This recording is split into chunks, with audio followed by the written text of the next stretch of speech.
The way that it's probably changed my practice or the practice of my colleagues, it's probably been just a slow shift in mindset,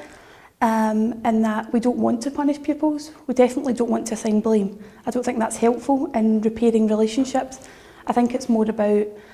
separating the person from the unwanted behaviour and encouraging young people to take time to reflect, to facilitate conversations between the parties who are involved,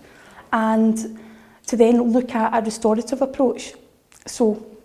I think punitive punishments that may have been traditionally used and perhaps are still being used in other schools, we have kind of stepped away from that, and I think that's where there's been a big shift in our change to our methodologies. So no longer would we be giving out like a punishment exercise or give just a detention for the sake of it, because it was the same pupils all the time experiencing these same punishments and the behaviour wasn't being addressed. And also the pupil wasn't really getting any insight into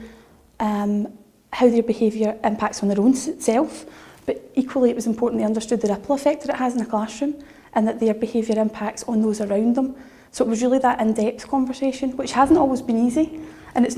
sometimes very challenging for staff and young people to have that conversation to begin with.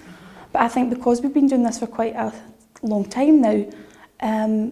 it flows much more naturally. Pupils, I think, when they turn up to the